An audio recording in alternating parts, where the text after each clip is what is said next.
Welcome to Healthcare Uncut, where we have real conversations about healthcare. No talking points and no spin. Today, my guest is Tim Schulze, COO of AHMC Seton Medical Center in Daly City, California.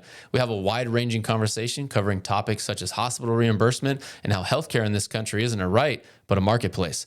Thank you for tuning in, and I hope you enjoy. We go way back, but I would love for you on our first episode here, just to give us a little intro on you, your experience, healthcare in general, and kind of catch us up to speed where you're at now. And then we can kind of talk about, all things healthcare, hospital related, and some of the challenges and maybe opportunities you see going into 26. Absolutely. So I'm Tim Schulze, Associate Chief Operating Officer with AHMC Seton Medical Center here in Daly City, California. Been in healthcare for about 15 years. Me and Ben, we go way back to when we were both client service coordinators with Sutter Physician Services. That's right. Which was a part of Sutter Health. And just over the years, been in healthcare. Healthcare is my calling. Mm-hmm. I believe there's a lot of opportunities to make improvements, a lot of opportunities to make healthcare better for our community, our patients, and this country. Mm-hmm. My passion also exceeds into teaching as well. So I've been teaching for about 8 years now at Dominican University. I only teach one class every single year, and it's a healthcare policies, laws, and regulations class. And, it's incredible seeing the students that come into this class. Mm-hmm. They walk in thinking they know healthcare in this country, and then they go through the class, and they leave the class with a wow. Yeah. I didn't know this was happening to healthcare here. Yeah. That's so cool. What a way to give back, right? I mean, as you mentioned, you got a lot of experience, decades of experience, and to give back and get, right in front of the younger generations, an awesome way to do that. What do you find as one of the big aha moments for your students when you're teaching that class? Yeah. So I think students in general have used healthcare in some way, shape, or form, right? Whether they were kids and got hurt, at a football game or at a basketball game, and they had to go see a doctor, to those that, are in their 20s and their 30s that have used healthcare more extensively. Sure. And the one thing that people don't understand is in this country, healthcare is not a right, right? There's nowhere in our Constitution where healthcare specifically is listed as a right. You look at many other developed countries, healthcare is a right somewhere in their constitution. Here, healthcare is a marketplace. It's a marketplace for you to go shopping and buy your insurance. And that insurance is what's putting together a network, right, of physicians, ancillary services, hospitals, for you as the patient to receive your care. Yeah. Yeah. And when they have that moment, when they recognize that healthcare, at least on paper, and even the way it functions, isn't a right, as you described, it's a marketplace. What's some of the feedback they have? People are shocked. Yeah. They're shocked. They lived in the U.S. system their entire life, but they don't know how it really works. They just know that when they go to their doctor's office or when they go to the emergency department, they're getting the treatment they need, but they don't know what's happening behind the scenes. That's right. All the tape that's holding our system together. That's right. It's very fragmented. Yeah. And people don't understand how networks work, right? What do you mean I can't go see this doctor in Pennsylvania with my insurance in California? That's right. What's the difference between an HMO and a PPO, right? Most people have no idea. The terminology is very, very complex, right?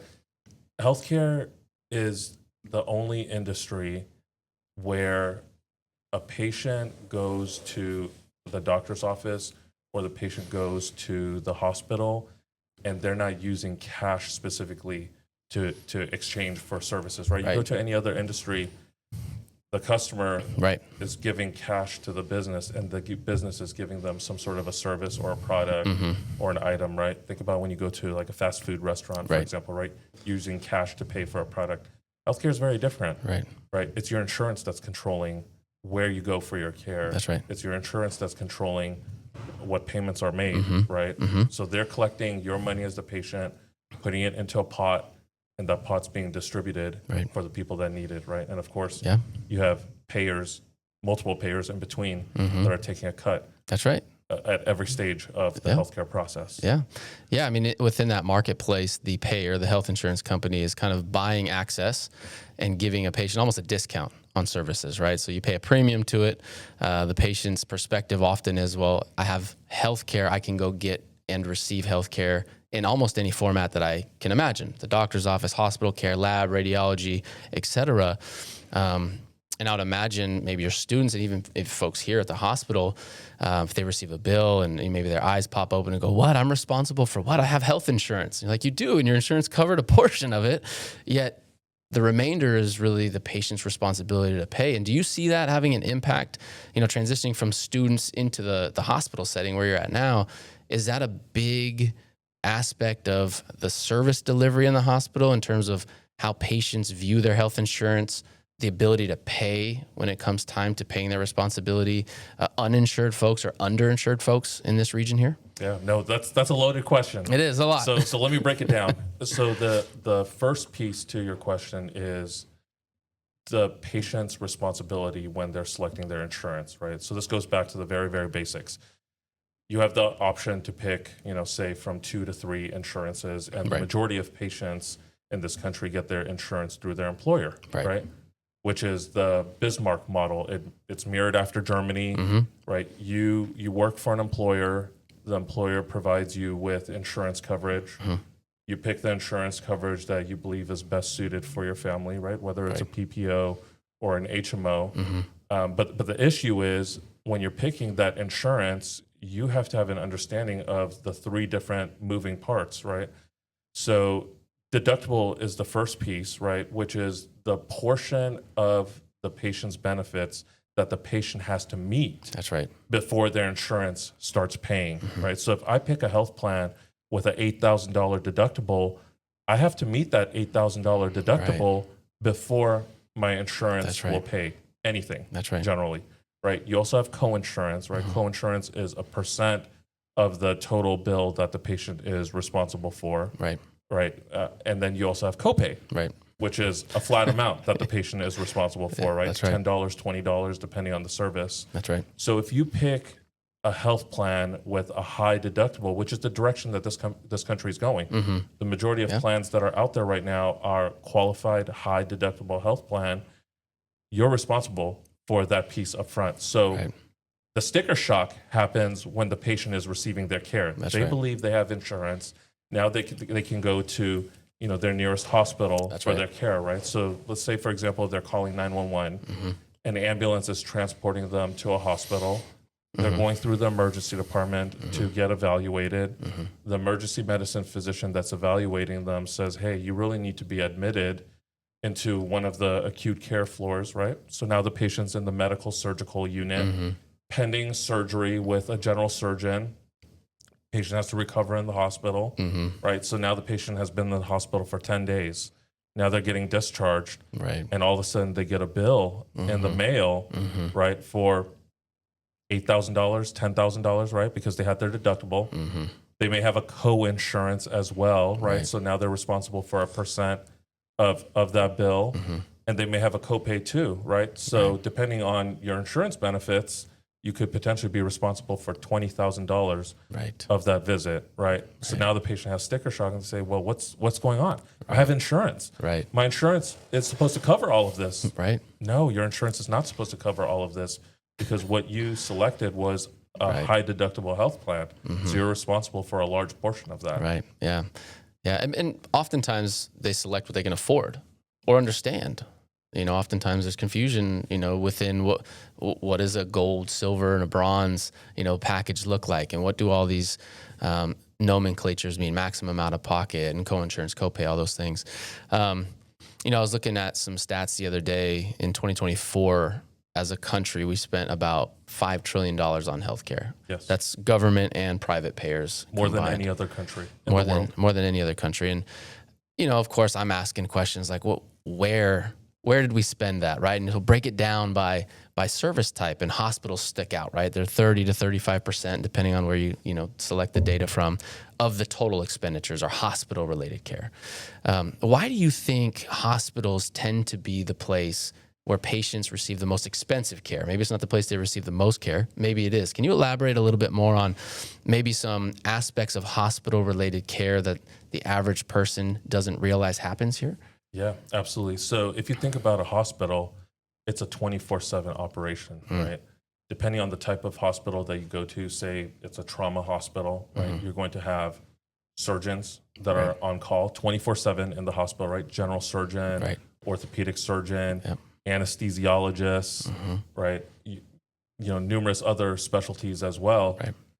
And these physicians are sleeping inside the hospital, right? They have a room, they're there, and the moment a call comes in for a procedure, they're up and they're in the operating room within minutes, taking care of that case, right? So same with the emergency department. You have emergency medicine physicians.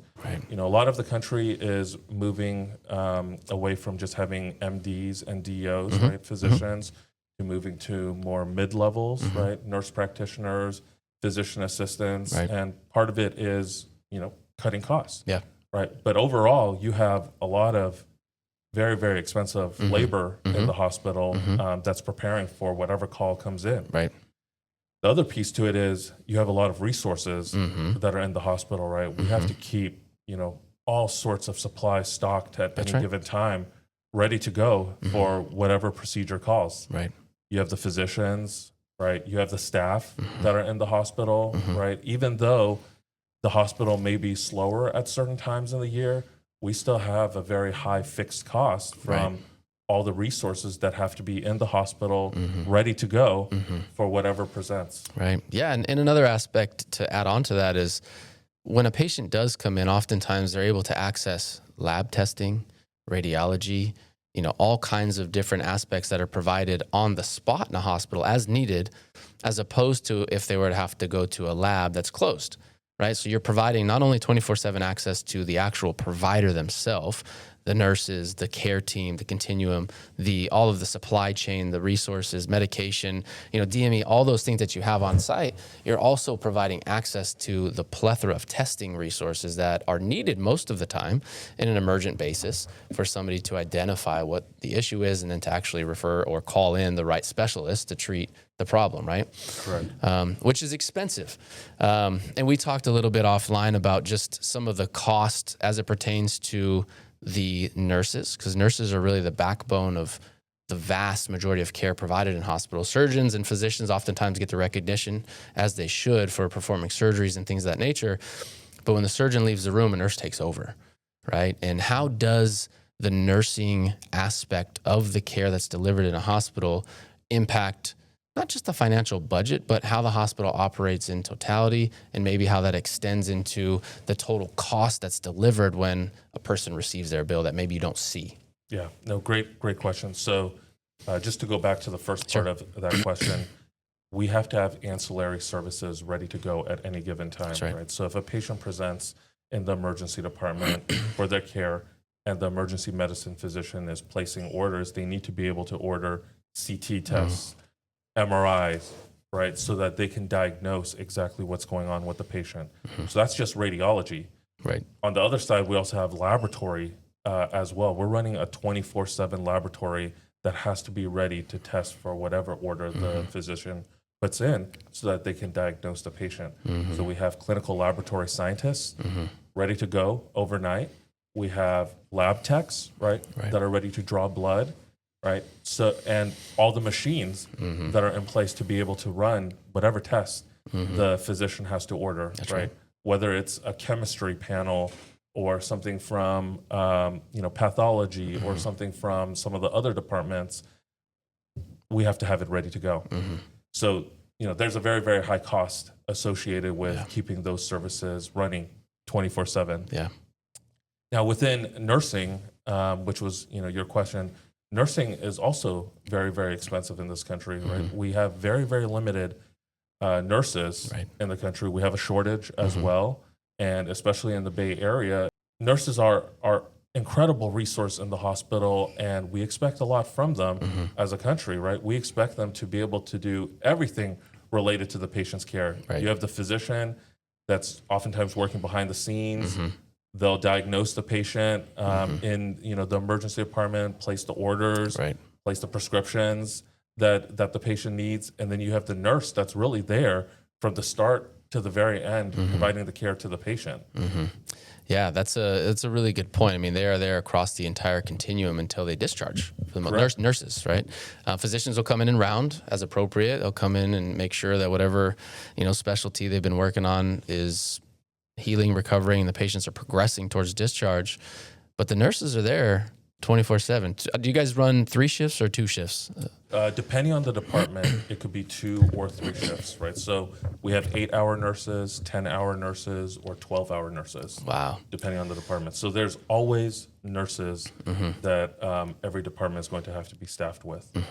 So kind of tying that back into the cost part. So $5 trillion in 2024, total cost in the United States, higher than any other industrialized nation, higher than some of them combined, many of them combined, right? We talked a little bit about the cost of running 24/7, the nursing and the local costs. One of the aspects that, as it pertains to total cost of care, that I was really thinking a little bit more about is we often get knocked as having a healthcare issue. The United States has a healthcare issue because we spend $5 trillion and our outcomes aren't even the best in the world. There's some validity to that, right? If you were just to think specifically about dollars spent and the return on outcome. Yet, I think what we ask our healthcare system to do is to solve a systemic problem, an economy problem, a school opportunity, if you will. Meaning, of that $5 trillion, you could take the top 10 chronic diseases and 80% of the spend is allocated towards those chronic diseases. Hypertension, diabetes, musculoskeletal diseases. Most of the time that's pain in limb, lower back pain, et cetera. People are admitted oftentimes, which comes from living sedentary lifestyles and accidents and other things as well. But if we were to just focus on those top 10 diagnoses and start preventative care, and I don't just mean preventative care doesn't happen in the hospital, right? Folks aren't admitted, and you don't call your endocrinologist in for a diabetic, stroke or something like that, and go, okay, we're going to start now. It's obviously a little bit too late for somebody who has type 2 diabetes that's having, some type of a diabetic event that's leading them to the hospital. How do we start back at year 1, year 2, school, and so on and so forth? If we did do that, how do you think that would impact the cost of care, the landscape, how we would drive care? Would it offset insurance costs? I mean, these are big, big questions. Tackle it any way you want. But if we were to really, as a system, as a country, focus on preventative care early on, as opposed to waiting until we have an emergent need, what would that look like for us? Yeah, great question. And this is a problem that we're all faced with across the country, right? But just imagine, for a number of years as a country, we were talking about population health. How do you keep your population healthy so they're not having to use healthcare excessively, right? And we know as a country that the majority of healthcare is used by people 65 and older, right? So 80% of healthcare expenses are used by 20% of the population. That's right. We have to flip that around, right? So that means when people are younger, they're generally not using their healthcare, right? Imagine someone from birth to 18, they're probably using their healthcare once a year, maybe, right? For their physical, some of their preventatives, right? Getting their shots, right? Whatever the case is. Right. Then those that are between 20 and 50, they're also rarely using their healthcare, right? Maybe they're doing their annual preventative visits. Maybe they have some chronic condition that they need to take care of. But it's really the people that are 65 and older that are using the majority of healthcare. What if we can flip the model and have people from birth, all the way to 50 using the majority of their care? That means completing their annual preventative visits every single year, which as a country, we don't do a good enough job at that, right? Look at all the people that have never done their preventative visits, who don't even know who their doctors are, right? Or who don't even know how to access the care that they need to be able to stay healthy, right? It really goes back to the basics. How do we educate our population so that they know how to access their care? We have a very, very complex system in this country, and not everyone knows who to go to for the care that they need, right? So going back to the basics, what if we had more care navigators that work for our payers, right? Our health plans, our IPAs, that the patient can reach out to and say, hey, can you help me figure out who I need to go to for my initial visit, right? Is that the family medicine doctor? Is that the internal medicine doctor? Right. Is that the pediatrician? And which doctor should I go to, right? Patients want to know that if they're getting care, they're going to the top internal medicine physician, the top family medicine physician, and that's who they want as their primary care physician. Right. But up to now, there's really no way for patients to know who that top primary care physician is. Right. And so now, when we're talking about population health, we're also looking at what are the health plans and IPAs doing to keep our patients safe, right? Payers need to be able to identify who their top users are, right? And that goes back to the chronic conditions that you mentioned. Once you've identified the patients with chronic conditions, what are you doing as a health plan to ensure the patients are informed and that they know who they need to go to for their care, right? Oftentimes, patients don't even know they have chronic conditions. That's right. They may feel, pain frequently in a certain area. They're constantly going to the emergency department, but the emergency department is not there for preventive maintenance. The emergency department is to now treat you and diagnose you for what conditions that you have, right? And there's so many conditions out there, right? And there's so little time that the emergency department has to figure out what's wrong with you. Why are you here today? That's right. Right. So it really goes back to awareness and educating the population on what they need to do so that they're going to their primary care physicians for the care that they need. Yeah. And for those that don't know what specialists they need to go to after, right? Having a care navigator available at the health plan that they can reach out to and say, hey, I've been going to my primary care physician, but I still have frequent headaches. I still have frequent seizures. Who do I need to go to next? Well, for those of us that are in healthcare or that have used it frequently, we know that you would need to go to a neurologist for that care, right? But most of the population doesn't know that. Yeah. As we look to innovate in this space, just imagine if we can get different types of health systems together to work together to really keep our population healthy, right? We've seen Kaiser Permanente do an incredible job at keeping patients out of the hospital, right? You frequently get mailers, you get brochures, you get emails, you get your online messages reminding you that you need to do your preventive visit. And if you have chronic conditions, Kaiser is frequently reaching out to you and reminding you need to go to your specialist, you need to get tested, right? Whatever needs to be done so that your chronic condition remains under control, doesn't flare up, right?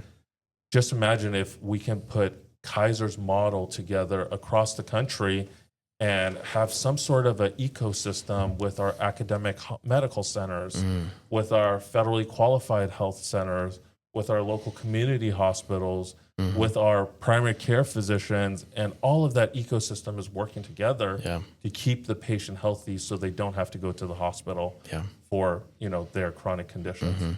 That's such a great point. It's speculation, but do you think outside of the government pulling that all together under a one-payer model or a one integrated model, maybe, do you think it's possible in the private world to have that type of integration, as you mentioned, across the country? It's been done in other countries, right? We've seen it in many different models, and it's, our model is very much a privatized model, right? It's in line with capitalism, right? You go to a marketplace. I mentioned earlier this is a healthcare marketplace. You go to a marketplace, you pick your insurance, and the insurance company is expected to provide you with everything you need for your care. Right. I don't know that this is something that the government can do, right? Yes, the government has provided us with Medicare. Yes, the government has provided us with Medicaid. But what we've seen with Medicaid is funding is getting slashed across the country. And we know going forward, there's a number of individuals that previously had access to Medicaid that will no longer have access, right? So in my mind, this is really an issue that we need the private sector to tackle, but also working between the private sector and our local government Right. to be able to address these issues, right? We look at the unhoused patients, for example. We don't have a lot of resources that are dedicated to these individuals to keep them off the streets, right? These individuals, it's a vicious cycle, right? They're on the streets. They don't have housing. If they do have housing, it's generally temporary, right? Some portion of that might be mental health, right? That's needed as well, that we just don't have access to as a country. There's shortages.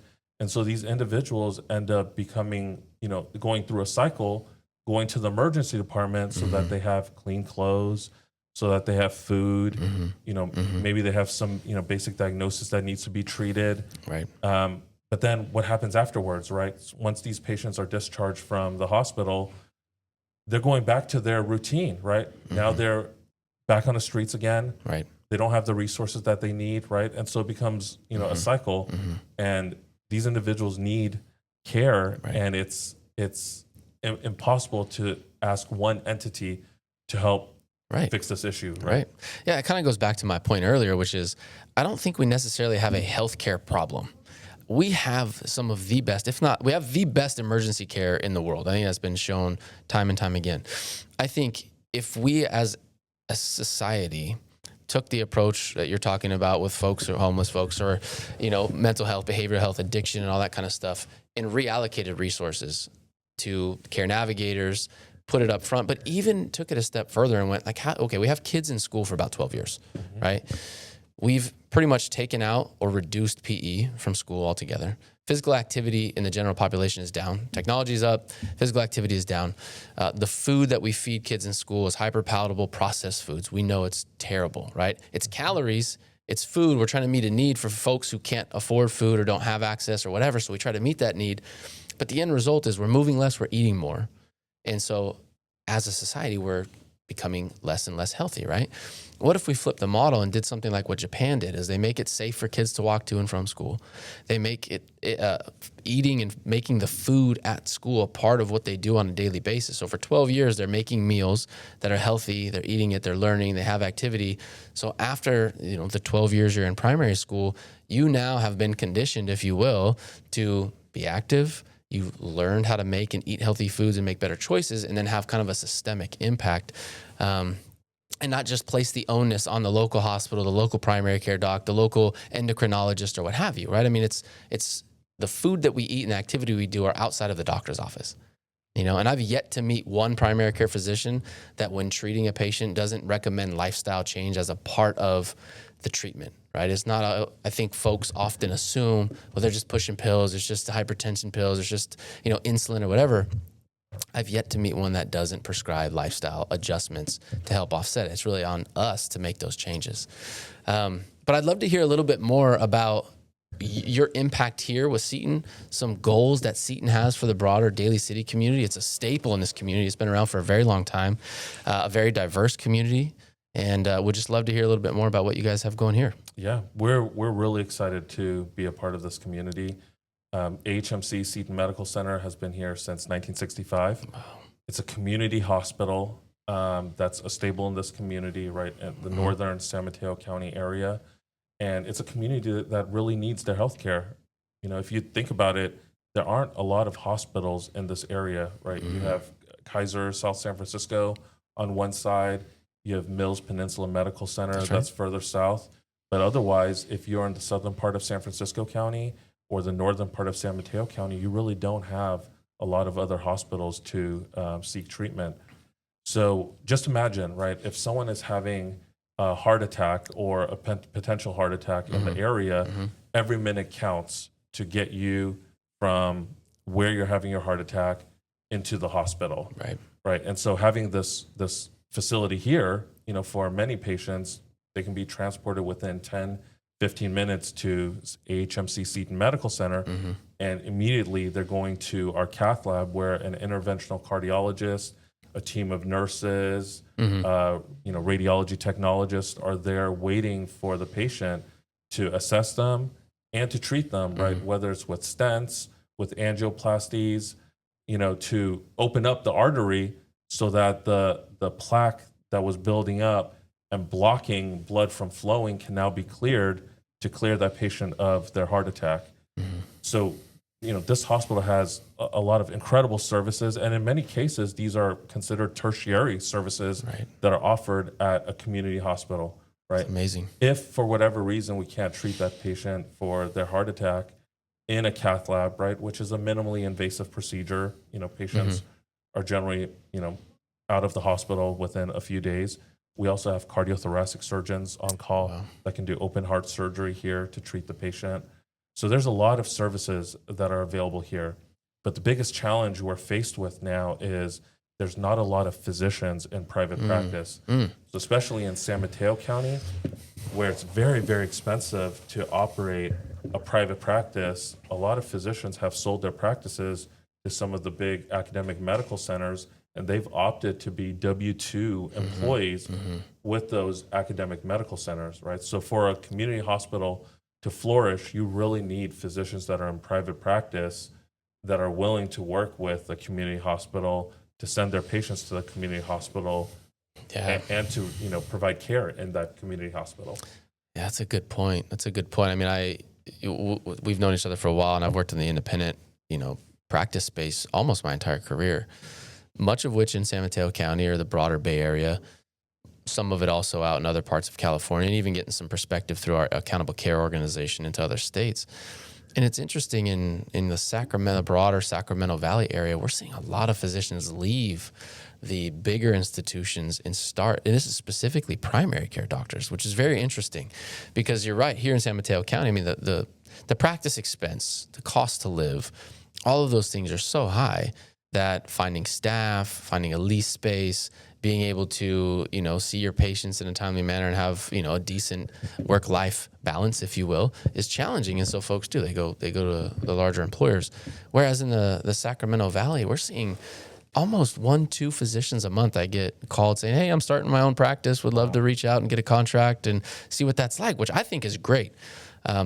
In a general sense, it feels to me like with all of the technology enabling independent practitioners to be more nimble, to be faster, you don't need as much oversight from the big institutions, yet some regional dynamics probably play a large factor in how that pans out, here locally in, the broader San Francisco Bay Area. Yeah, but, just to add to that as well, when you go to some of the academic medical centers in the area and you speak to resident physicians or fellows, right, that are, subspecializing, the consensus is the same across the board. It's that these physicians want to be W-2 employees, right? They want to work for a medical foundation. So they don't have to worry about, the overhead and the cost of running their own business.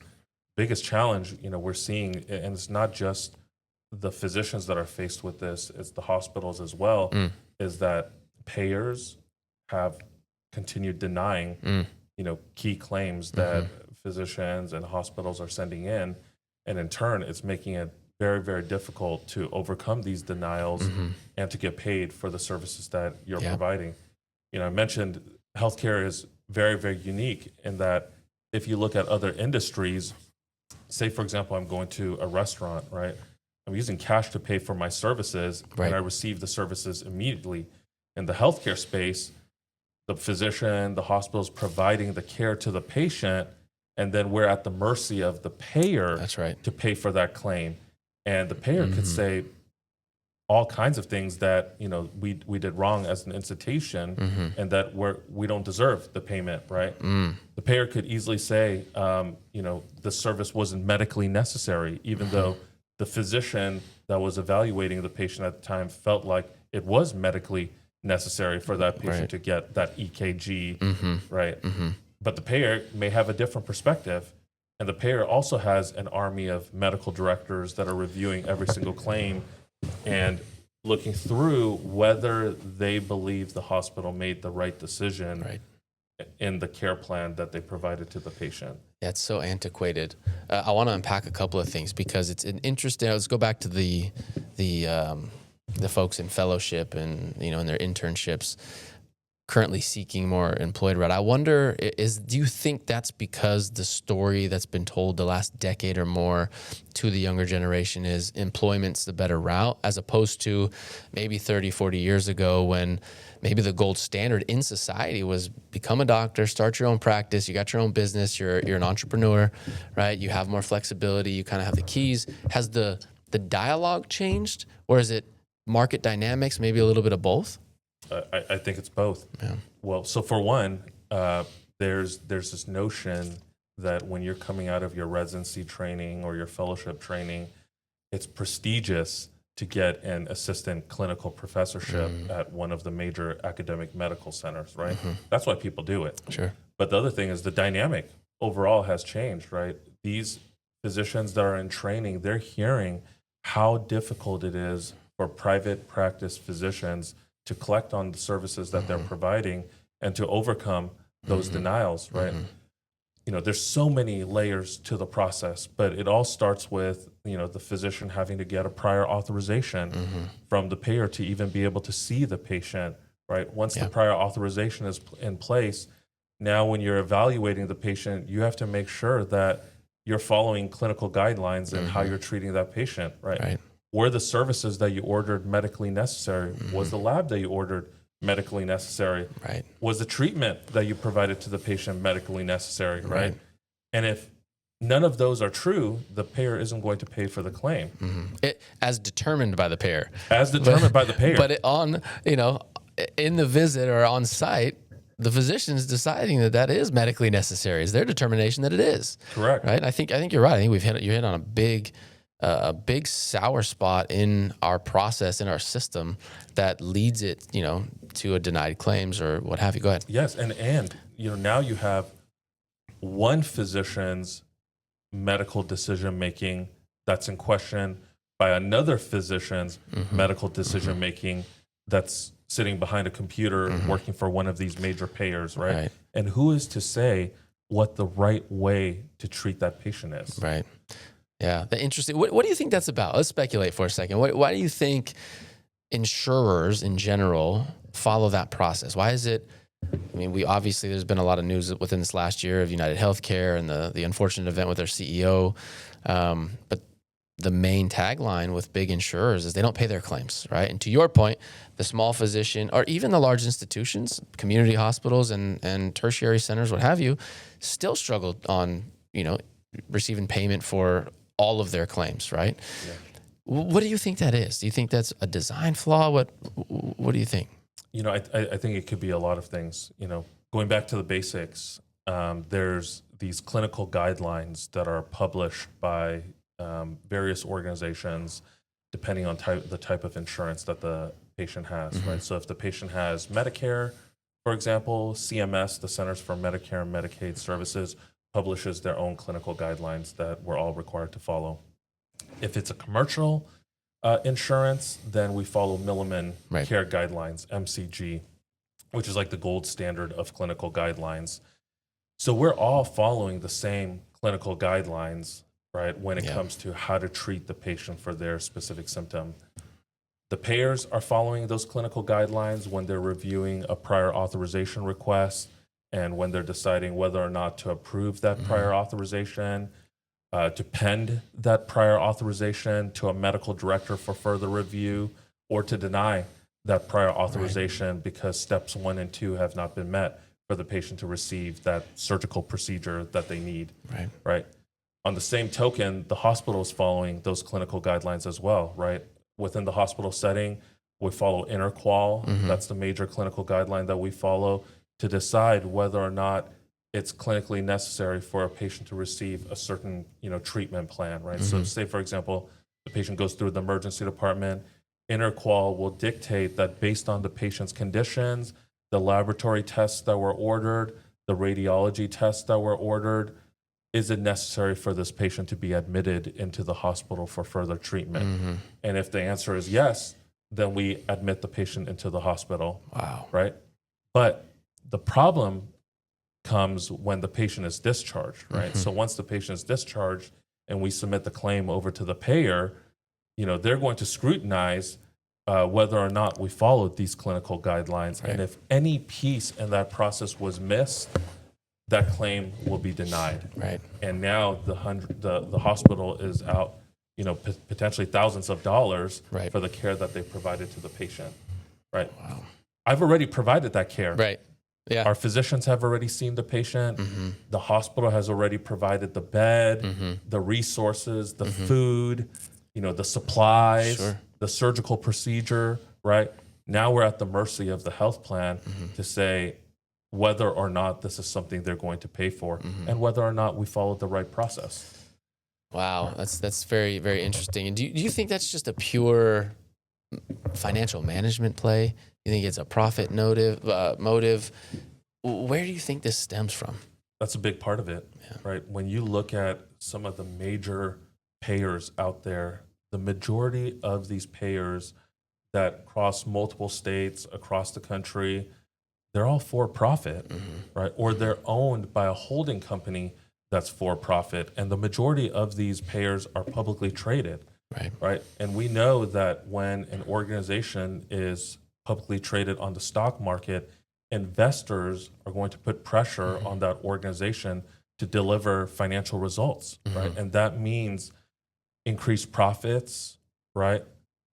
Lowered losses, right? And where are these payers going to turn to? Right. They're going to look at these medical claims that are coming in from physicians, from hospitals, from ancillary providers, and they're going to scrutinize those claims more closely than they ever have to ensure they're not paying for something that they feel is not medically necessary. Right. But my question to many of these payers is, were your physicians in the hospital at that moment treating the patient to know why the physicians in the hospital made the clinical decision that they did to treat that patient's symptoms? Right. Yeah. And then you have to go through peer review, and you almost have to go fight for your reimbursement. Absolutely. Right.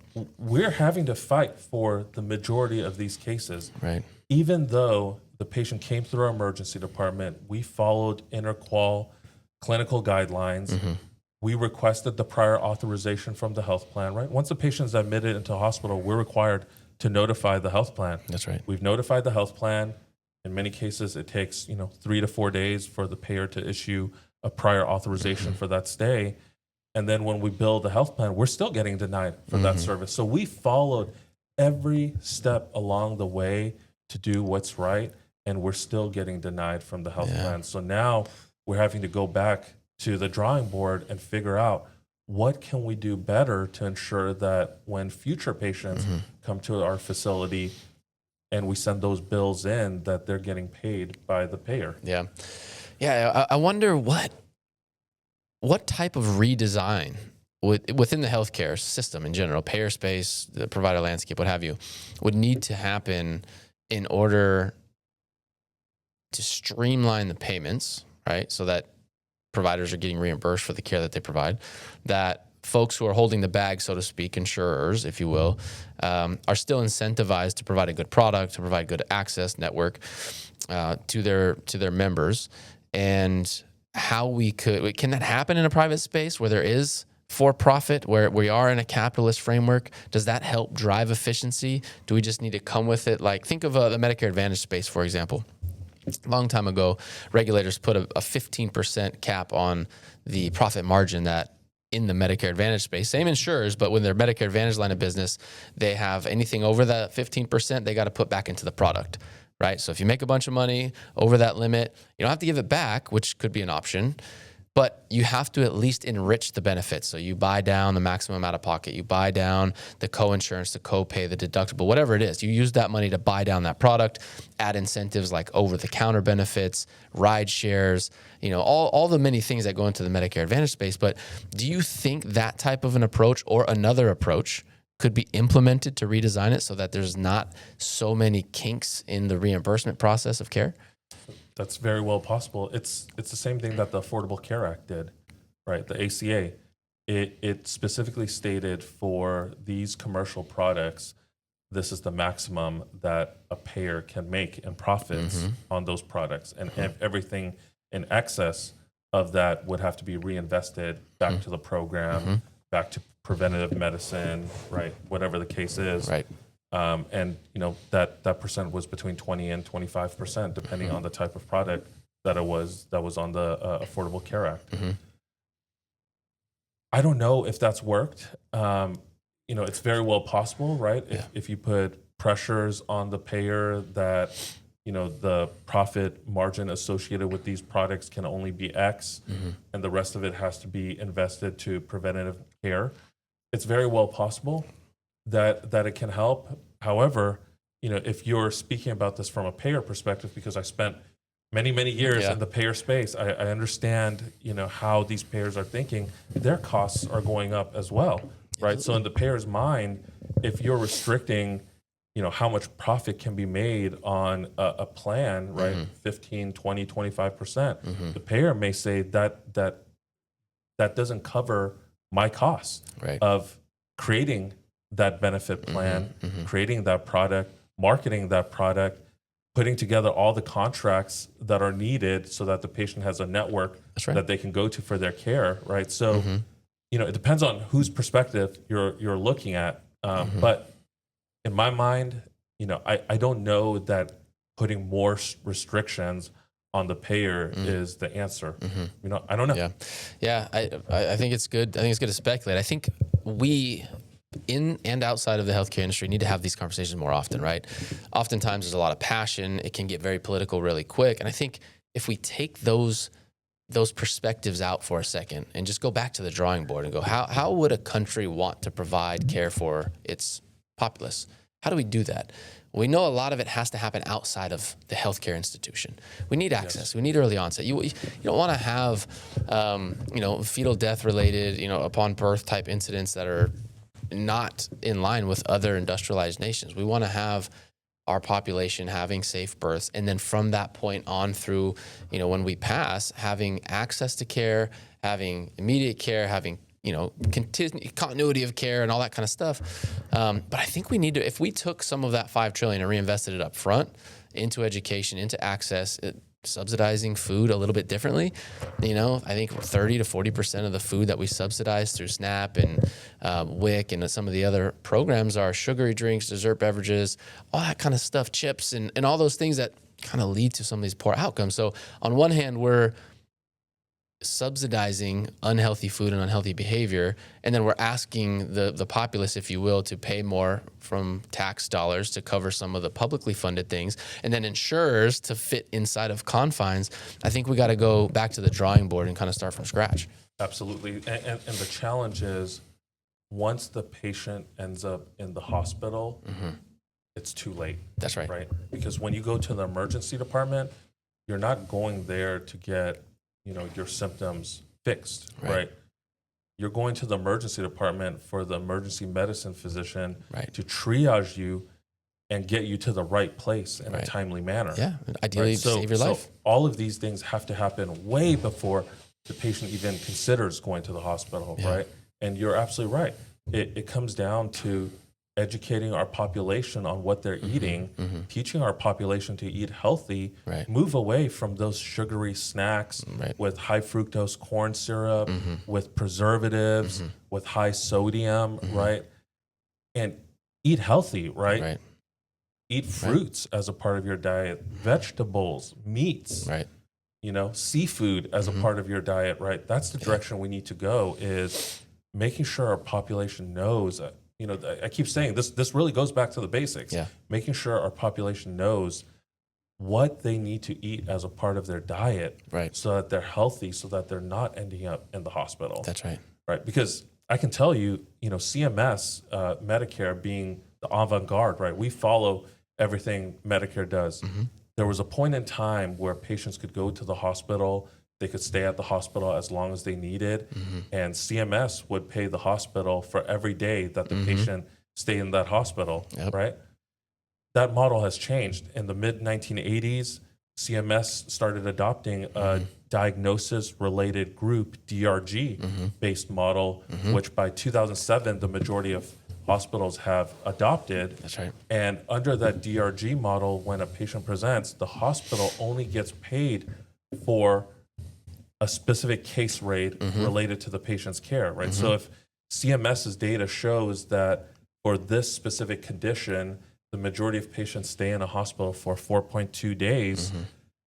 CMS is only going to pay the hospital for 4.2 days. That's right. And right, if the patient stays for 7 days, 8 days, the hospital is out of that money. They're not getting paid for for that extended stay. Right. So the pressure is on the hospital to figure out how to get the patient cared for as fast as possible, and how to get the patient discharged safely. Yeah, that's the one. Does it become a game of hot potato at that point?